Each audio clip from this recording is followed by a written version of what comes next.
ताहिर साहब, फवाद हसन फवाद, आहा चीमा, क्या इन निगरान हुकूमतों का इनको हिस्सा होते हुए ऐसी सरगर्मियों की इजाजत होनी चाहिए थी?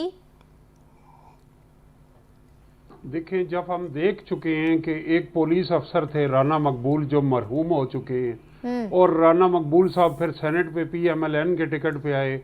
एक जस्टिस थे मलिक कयूम जिनकी एक टेप थी मुबैना क्या, उसके बाद उन्हें रिजाइन देना पड़ा।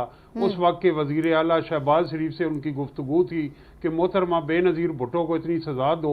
तो उसके बाद आज अगर वो जिंदा होते तो इस काबीना केयर टेकर सेटअप में आज हम बुनियादी नुक्ता क्यों नहीं देख रहे कि हमने इन तजर्बात से सीख के कहा कि केयर टेकर सेटअप न्यूट्रल होगा, गैर जानिबदार होगा, और चीफ इलेक्शन कमिश्नर का तकर्रर अपोजिशन और गवर्नमेंट मिल के करेंगी।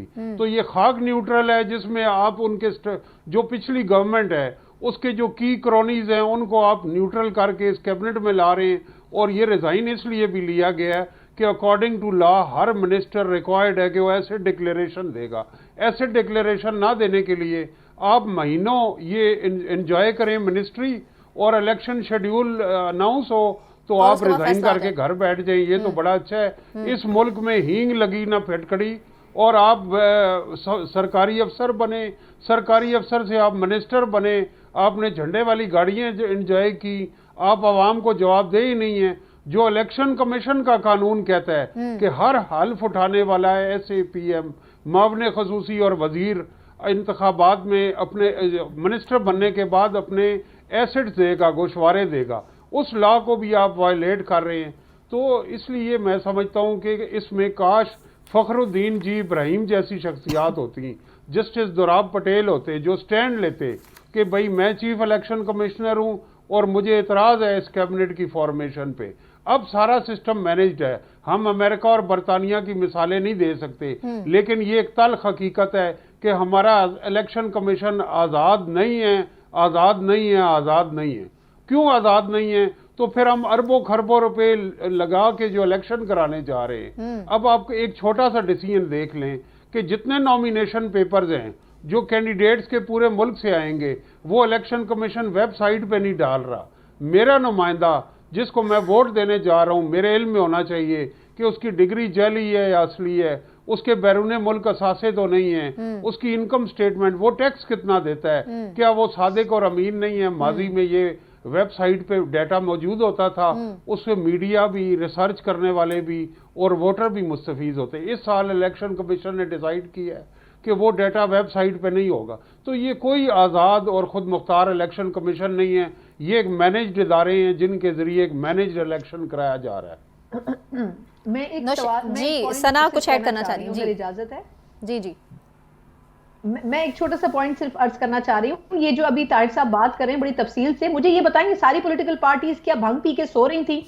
इनको नहीं पता था कि ये आज चीमा साहब कहां से आए, फवाद हसन फवाद साहब कहां से आए? ये जो इलेक्शन कमीशन चले, इलेक्शन कमीशन को आप बायस कह दें कि इलेक्शन कमीशन जो है उसकी कोई इख्तियार नहीं है, लेकिन बाकी पॉलिटिकल पार्टीज क्यों नहीं बोल रही थी? जब ये कैबिनेट बनाई गई थी उस वक्त की बात क्यों नहीं हुई थी? क्राइटेरिया क्यों मौजूद नहीं है निगरान हुकूमत का? नहीं सर, मैं आपकी बात को डिनाई नहीं करी, मैं सिर्फ एक क्वेश्चन रेज कर रही हूँ कि उस वक्त क्या निगरान सेटअप में कौन से लोग होने चाहिए और उनका क्या क्राइटेरिया होना चाहिए, ये मौजूद नहीं है। क्या ये हमारे जो वजीर दाखिला जिन्होंने रिजाइन किया उन्होंने नहीं कहा था कि मैं नून लीग के टिकट के ऊपर इलेक्शन कंटेस्ट करूंगा? वो तो कर ही नहीं सकते कंटेस्ट। तो मैं ये पूछ रही हूँ कि ये बाकी पॉलिटिकल पार्टीज क्या कर रही होती हैं, ये उस वक्त के तमाम सवाल क्यों नहीं उठाती हैं? कम से कम उन पॉलिटिकल पार्टीज को भी ये देखना चाहिए कि वो खुद क्या कर रही होती हैं और उसके बाद टेक्निकल ग्राउंड के ऊपर वो कौन से आइन और कानून के हवाले दे रही होती है जहां पर उनका अपना मफाद फंस जाता है। ये आहा चीमा साहब के ऊपर भी और ये बाकी लोगों के ऊपर भी पीपल्स पार्टी हो, PTI हो, उस वक्त क्वेश्चन रेज करना चाहिए था, उस वक्त इनके खिलाफ कोर्ट में जाना चाहिए था। अगर नहीं गए तो आप भुगतें।